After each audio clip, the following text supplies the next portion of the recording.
Voilà, nous sommes de retour ici sur ce plateau aimable téléspectateurs. Je rappelle justement que nous commençons avec ce dossier sur l'avenue Ouvira numéro 45 de cet immeuble Camoul Inter, qui serait un sujet à conflit. Oui, d'aucuns se présenteraient également comme propriétaire de cet immeuble que tous connaissent appartiennent à M. Kabamba. Oui, des voix se lèvent justement pour parler d'une influence également dont serait victime un sujet israélien, M. Naoum El Rich. Voilà, donc avec des invités ici sur ce plateau, M. John Kankondé, mais également le docteur John Kankondé, mais également Maître Oscar Mobiaï. On va chercher à en savoir un peu plus. Bonjour et bienvenue à vous. Merci, bonjour. Maître, qu'est-ce qui se passe réellement? Bien, écoutez, ce qui se passe, je crois que le docteur pourra vous donner les faits de ce qui se passe dans ce feuilleton qui s'est déjà terminé soldé par la justice. Et puis, quant à ce qui me concerne, je ne me limiterai qu'à dire ce que la justice a dit et donc à vous donner la vérité judiciaire. Les restes des faits qui sont en dehors de la loi et du droit, je crois que le docteur est mieux placé pour vous raconter les faits. Docteur Kankondé, c'est vrai qu'on le suit également à travers les réseaux sociaux, à travers tout ce qui se passe dans les lanceurs d'alerte également qui en ont parlé. Qu'est-ce qui se passe au niveau de cet immeuble? Merci pour la question, Madame Boutella.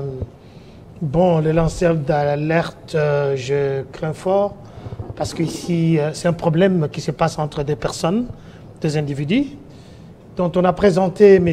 Kabamba Mulumba Camoul Inter comme étant un usurpateur, un escroc qui est venu faire le désordre dans une parcelle qui appartiendrait à un citoyen israélien dont vous avez cité le nom ici. Les faits ne se sont pas déroulés comme tels. Rappelez-vous que M. Kabamba Mulumba Camoul Inter, c'est un homme d'affaires congolais, un entrepreneur. Kabamba Mulumba a plusieurs immeubles ici à Kinshasa, plusieurs biens. Il a consacré sa vie depuis la jeunesse à faire des affaires. Et ce qui lui ramène à acheter ces parcelles-là à la Gombe depuis très longtemps, ce sont des parcelles, c'est là où il habitait d'ailleurs. Ici, on parle d'une parcelle de l'avenue Ouvira numéro 45, mais il ne faut pas oublier que de l'autre côté, il y a encore une autre parcelle qui lui appartient. Nous étions un peu indignés de voir que les soi-disant lanceurs d'alerte ont établi le fait qu'ils ne sont pas vrais sans utiliser les conditionnels en présentant un homme d'affaires, un père de famille, un homme d'affaires, je dis bien prospère, qui a beaucoup de sociétés ici, qui a beaucoup de biens ici, plus de 25 maisons dans la ville-province de Kinshasa, comme étant un escroc. Et qui utiliserait le nom du chef de l'État dans la justice. Ici, permettez-moi de saluer la réélection de M. Dieudonné Kamouleta, qui a été réélu comme président du Conseil supérieur de la magistrature et de la Cour constitutionnelle. La justice congolaise a vraiment, je crois bien, Maître Vassiatélé, ici, M. Kabamba Mulumba a eu un protocole d'accord avec ces Israéliens qu'il avait cédé, comme on dit en anglais, joint venture. C'est-à-dire qu'il a fait ce protocole d'accord pour que le monsieur puisse construire dans sa parcelle, là où il habitait, et que par après, ils allaient avoir le contrat, ou bien établir un contrat clair pour voir qui doit avoir quoi pour avoir quoi. Mais quelle était la surprise de voir que M. Kabamba Mulumba Camoul Inter était en France quand il a appris que M. El Rich, que vous avez cité ici, cet Israélien, est allé contracter le crédit au nom, changeant voilà, les documents parcellaires, et puis ayant contracté un crédit de plusieurs milliers de dollars au nom de cette place-là. Et puis quand le meuble est terminé, M. Rich a dit à M. Kabamba de quitter la parcelle parce que ça ne l'appartenait pas. D'après lui, c'est ainsi qu'ils sont allés au cours des tribunaux. Je vous rappelle ici que ça n'a pas commencé aujourd'hui. Pour ceux qui pensent que M. Kabamba a utilisé l'influence, il n'a rien à voir avec le chef de l'État. Il n'a rien à voir même de la famille proche du chef de l'État. C'est quelqu'un qui a bâti son empire depuis le jeune âge et c'est un homme d'affaires prospère, ça il faut le dire. Je dis qu'il est un entrepreneur parce qu'il a beaucoup de sociétés, il engage beaucoup de Congolais. Alors on nous présente quelqu'un qui est sulfureux. Je parle ici de ce monsieur israélien qui a changé plusieurs fois son identité, son nom, et qui a cherché à escroquer la personne d'autrui. Rappelez-vous, il n'y a pas très longtemps, il y a eu un procès officiel, je crois, forain, où vous avez vu un monsieur Kalengi, qui était un ancien bâtonnier, qui a été arrêté. C'est lui-là qui avait soudoyé ces jeunes-là des forces du progrès pour venir faire le déguerpissement. Et le monsieur a été condamné, monsieur Kalengi a été condamné par la justice de notre pays. Et je félicite ici, raison pour laquelle je félicitais le Conseil supérieur de la magistrature, parce qu'aujourd'hui, avec le magistrat et les juges que nous avons, il faut un travail exceptionnel. Vous avez entendu une fois que ces jeunes-là sont passés chez Maman Olive, soi-disant ils ont été envoyés, tout ça. Ça, c'était les manœuvres dilatoires pour essayer de cacher la vérité. Alors que ce monsieur Kamoul, Kabamba Moulumba, habitait chez lui, il n'avait pas le droit de se faire comme un déguerpir lui-même. Alors, il y a eu des images, je crois bien, si vous avez besoin, nous y reviendrons. Il y a des images qu'on a vues, M. Kaleng était là, le jour de guerpissement, avec lui-même, ce monsieur-là, le riche dont vous citez le nom ici, qui n'a jamais apparu dans des convocations, ni dans les invitations de la justice. Je crois bien, Maître Oscar Moubiaï va s'y atteler. Alors, Maître Oscar, parlons de ce protocole d'accord. Que disait réellement ce protocole d'accord? Bon, alors, restitution des choses, que dit le protocole d'accord? On dit le protocole d'accord qui a été mis en place, qui entraîne les conflits pour qu'on se comprenne très bien. Il faut rétablir la vérité. Cette vérité, elle est celle-ci. Monsieur Ehrlich, qui est un sujet juif, approche M. Kabamba Moulumba, qui est propriétaire d'une parcelle se trouvant à Ouvira, au numéro 45, tel que vous l'avez dit. Ensemble, ils conviennent que M. Kabamba Moulumba apporte comme apport, et ça se passe maintenant beaucoup plus, et il faut maintenant attirer, c'est ça l'intérêt de mon passage, l'attention de nos concitoyens de voir les Indiens, les Juifs qui arrivent, soi-disant qu'ils sont venus investir, et ils donnent leur parcelle, et du coup, derrière, on a perdu sa parcelle. Ça, il faut vraiment, vraiment y faire attention. On n'a peut-être pas beaucoup de temps. Donc, M. Kabamba apporte sa parcelle, et M. Juif dit qu'il va construire. C'est comme ça qu'il va demander, pendant le temps de construction qui a duré 3 ans, il va demander à M. Kabamba de se reloger ailleurs parce qu'il ne pouvait pas continuer à habiter chez lui compte tenu des travaux. Ok. Et sur cette période de 3 ans, oui. Et comme lui laisse sa maison qu'on doit détruire, il pose la question d'être pris en charge en termes de loyer parce que vous détruisez sa maison. M. Juif dit OK. Il lui demande de prendre un immeuble pour se loger avec un loyer de 5 000 $ par mois. Par mois. Pendant 3 ans. OK. En même temps, il lui donne 100 000 $ pour dire le temps de l'immobilisation de sa maison pendant les travaux. Oui. On va ériger un immeuble qu'on appelle aujourd'hui Kamoul Inter, qui porte le nom de M. Kabamba Moulumba, dit Kamoul Inter. Et l'immeuble est à 10 niveaux avec plus de trentaine d'appartements. Et donc, c'est au tour maintenant de partage des appartements que le problème va se poser. Monsieur va dire que avec Kabamba, on a droit qu'à 2 appartements sur une trentaine. Quand on prend le prix d'un appartement qu'il lui propose, c'est 600 000 $. 2 appartements, ça fait 1 200 000. La question que doit se poser, est-ce que pour 1 200 000, quelqu'un peut vendre même un terrain sur Ouvira à côté de Pullman? La réponse est non. Est-ce que si quelqu'un a amené son terrain qui a permis que vous puissiez prendre son certificat d'enregistrement pour aller solliciter un crédit à la banque en l'espèce 5 millions de $, avec les certificats de M. Kabamba, pour venir construire, est-ce que vous pensez que c'est équitable que ce monsieur n'ait que 2 appartements? La réponse est non. Et donc, voilà un peu la difficulté qu'il y a eu. Kabamba dit, non, monsieur, vous ne pouvez pas avoir 30 appartements et vous ne me donnez que 2. Et là, Kabamba a refusé. Donc, première chose. Deuxième chose, le monsieur ne s'est pas limité à ça. Il a fait passer et fait croire dans l'opinion qu'il avait acheté la parcelle à Kabamba. Et lui, comme individu, il a revendu la parcelle alors qu'il n'en avait jamais acheté à une société qu'il a créée, qu'on appelle Société Blue Development, quelque chose.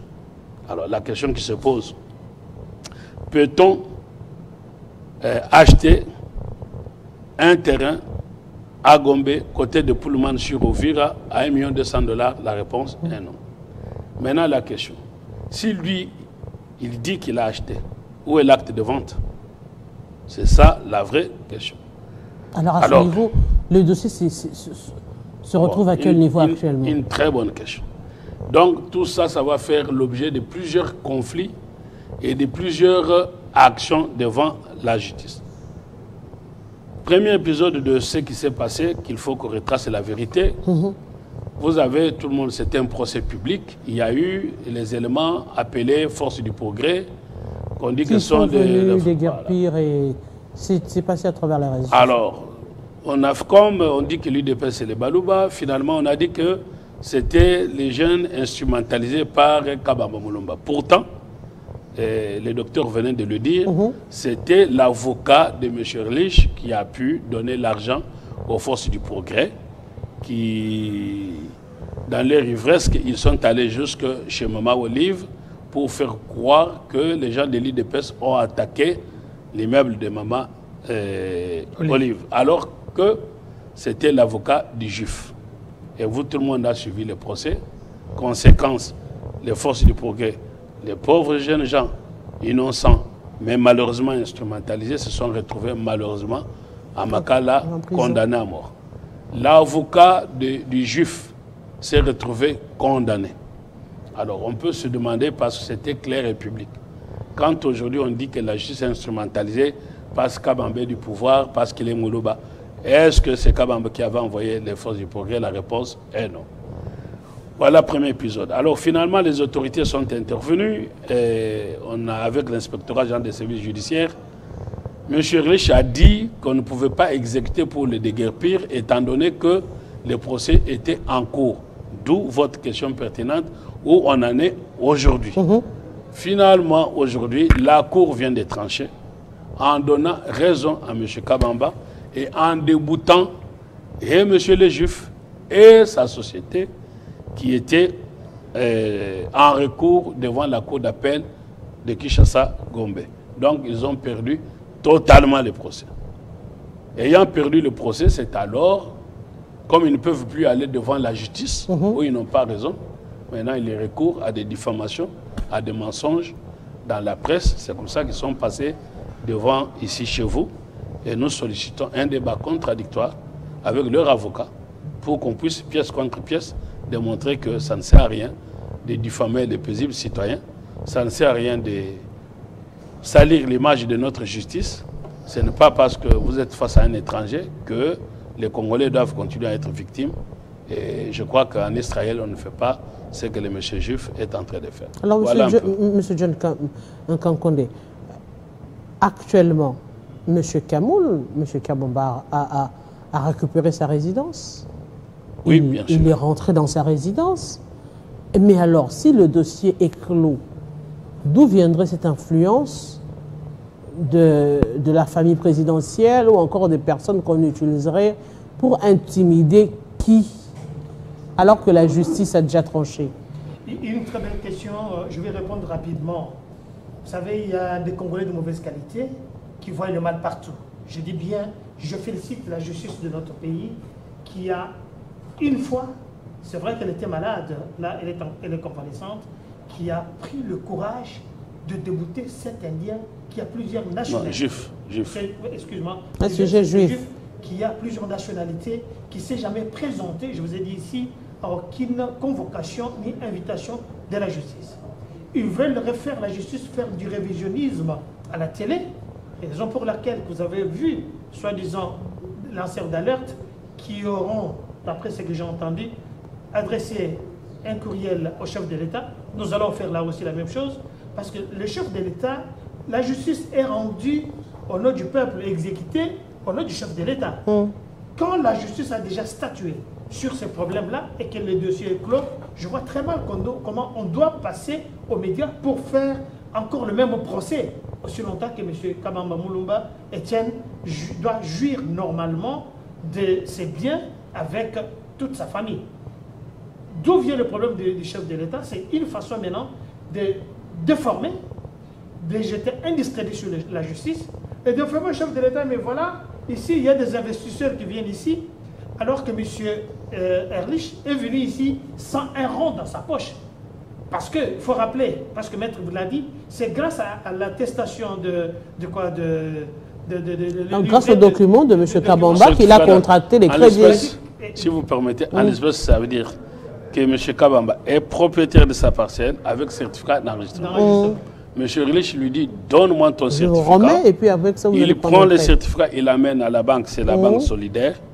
Et là, il hypothèque la parcelle et on lui donne un crédit d'environ 5 millions de dollars. Avec ces 5 millions de dollars, il va ériger l'immeuble. Alors, pour ceux qui disent, mais pendant qu'il érigeait, Kabamba était où? D'abord, il était en France.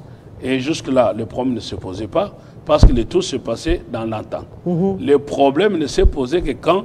Lors de la répartition des appartements. Alors, c'est à ce moment-là que le monsieur dit à Kabamba, vous n'avez droit qu'aux 2 appartements et tout le reste, c'est à lui. Alors que 2 appartements, ça fait 1 200 000 $ et quelqu'un ne peut pas, 1 200 000 et quelqu'un ne peut pas vendre un immeuble à Uvira pour 1 200 000. Maintenant que la justice a tranché, M. Kabamba récupère tout. Voilà, la justice ayant tranché, voilà ce qui s'est passé. La justice ayant tranché, M. Kabamba est honnête. D'abord, parce que M. Ehrlich vendait les appartements sur plan et a vendu d'autres appartements à l'insu de M. Kabamba. Kabamba ayant aujourd'hui gagné, il a demandé aux copropriétaires, l'immeuble n'appartient même plus aux Juifs. Parce qu'il a déjà vendu les appartements. Kabamba a demandé aux copropriétaires, étant donné que nous étions dans un deal, moi je ne me suis pas retrouvé, au lieu que vous avez mal acheté chez un individu, au lieu que je puisse vous réclamer la totalité du prix sur l'appartement, vous me donnez la moitié. Et ils se sont convenus sur 30 copropriétaires, 20 ont pu régulariser chez Kabamba, c'est pour ça qu'il n'y a aucun bruit. Quitte à ce qu'ils se retournent chez les Juifs pour qu'ils leur remboursent la moitié du prix parce qu'il a trop pris. Première chose.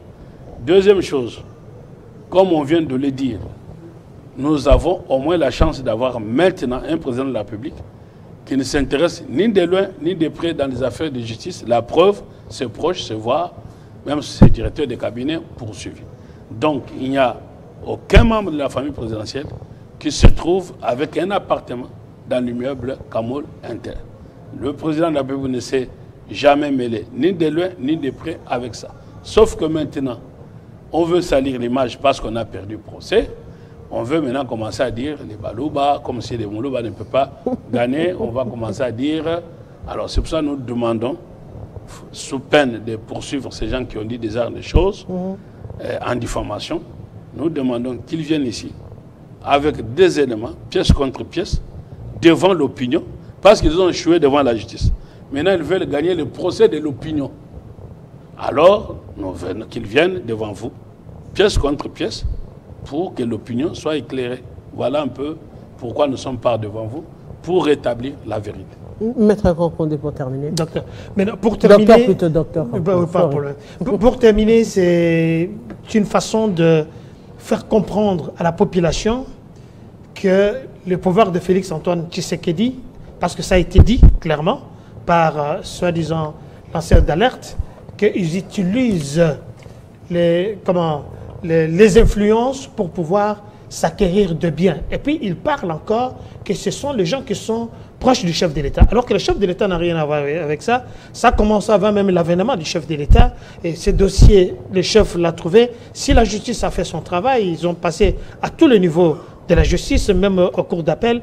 Quand M. Kabamba Mulumba Etienne a eu raison, on peut rester dans ce fait-là, que de continuer à chercher à ce que, voilà, il y a eu la famille présidentielle qui est là, nous devons écrire au chef de l'État, très bien écrire au chef de l'État, mais nous demandons et nous fustigeons tout celui qui viendra, qui passerait ici avec des informations contradictoires ou bien fausses, il sera poursuivi. Je crois bien, le maître l'a dit clairement dans les termes qu'il faut, qu'on doit laisser cette famille, ces messieurs, calmement avec sa famille, jouer de ses biens, parce qu'il n'a pas que cet immeuble-là. C'est quelqu'un qui a, quand vous allez au 10e rue Limité, vous verrez, il y a un grand immeuble, un hôtel de plus de 5 étages. Il a beaucoup de biens ici. Ce n'est pas quelqu'un qui va seulement se fustiger ou bien vouloir récupérer un bien qui ne l'appartient pas, parce que juste à côté, il a d'autres biens. Par rapport à ceux qui ont dit, voilà, il est en train de faire l'influence, c'est la famille du chef de l'État, tout ça, c'est parce que, ce qu'ils ne veulent pas dire, c'est parce que c'est un Moulouba qui est riche, alors que c'est un entrepreneur dans ce pays. On a vu les Fonchi, on a vu les Kansebou, on a vu tous ces gens-là qui avaient beaucoup d'argent. Aujourd'hui, Kabamba, Moulouba fait la fierté, non seulement de sa famille, de la République, parce qu'il engage beaucoup de gens. Ce sont les vrais investisseurs dont on a besoin que d'entendre ou bien de chercher les Juifs qui viennent ici sans argent, mais qui veulent s'accroître ou bien chercher le bien sur les dos de paisibles citoyens congolais. Mais Maître Moubiaï, c'est quand même une leçon à tirer pour tous ces Congolais, parce que c'est devenu quand même monnaie courante. Actuellement, vous verrez quelqu'un qui a sa maison, qui cède à un expatrié pour construire un immeuble pour 10 ans. Après, on va le voir 20 ans même, et puis on va le restituer l'immeuble. C'est devenu quand même, c'est devenu assez courant. C'est pour ça, moi, je suis passé ici, parce qu'au-delà des intérêts de M. Kabamba, il y a les intérêts de nos concitoyens. Il faut attirer leur attention, parce que les étrangers aujourd'hui spolient les biens des Congolais, et vous allez voir de plus en plus, Gombe, c'est terminé, c'est dans les mains des étrangers. Exactement. Des communes comme des Lingwala, des endroits commerciaux, ça va tomber toujours dans les mains des étrangers, parce qu'ils viennent pour miroiter l'argent, alors qu'en réalité, il n'y a pas l'argent et les propriétaires ne vont rien bénéficier, dans la mesure où on vous dit, au lieu de venir dire qu'on achète, on vous dit non, on n'achète pas, vous allez vous donner l'argent, je vais construire un beau immeuble. Comme vous ne gagnez rien pour l'instant, moi j'ai fait un immeuble si beau, et à ce moment-là, vous allez gagner, comme pour Kabamba, vous allez gagner 1,2 million. Alors qu'en réalité, ils sont en train d'acheter. Alors, vaut mieux être carte sur table dès le départ, pour dire que nous venons vous acheter votre terrain. Si on dit à quelqu'un de vendre, la personne va dire non, moi je ne vends pas ma parcelle. Mais ils vont déguiser la vente à travers ce qu'ils appellent contrat, pour dire que ça deviendra la copropriété. Or, le problème culturel que les Congolais ont, quand il a acheté la parcelle, la parcelle c'est à lui. Or, quand vous allez construire, ça devient en copropriété, la parcelle ne vous appartient plus. Ça, on ne dit pas ça au départ. C'est pour ça qu'il faut qu'il y ait des réformes, qu'avant que quelqu'un s'engage dans des contrats comme ça, qu'il y ait la loi qui exige que, bon, ailleurs on parle de notaires, mais au Congo on peut exiger qu'il faut qu'il soit accompagné d'avocats. Mais surtout les étrangers vont faire quoi? Ils vont mettre en balance leur pays pour dire que nous sommes étrangers, et comme par exemple l'Israël c'est un pays puissant, ils vont dire au chef, ah, ben écoutez, Monsieur le Président, avec Israël, vous aurez les pays sur votre dos. C'est la France, c'est l'Israël, c'est la Belgique. Et donc, les Congolais vont se retrouver victimes, parce qu'au lieu que le pouvoir public puisse maintenant protéger ses citoyens, par la peur de dire qu'ils ont quand même les pays grande puissance, ben, on va voir les autorités administratives être à côté des étrangers au lieu d'être à côté de paisibles citoyens congolais. Heureusement, les chefs de l'État chez qui ils sont allés toquer, tout le monde sait qu'ils ne se mêlent jamais dans le judiciaire. Si vous avez raison, allez vous plaindre devant la justice. Voilà, maintenant ici, ils veulent intoxiquer l'opinion. C'est pour ça que nous demandons un débat contradictoire, parce qu'au niveau de la justice, il n'y a plus de débat. Un grand merci à vous, Maître Oscar Moubiaï, mais également Dr John Konkondé, pour tous ces éclaircissements. Justement, vous l'avez...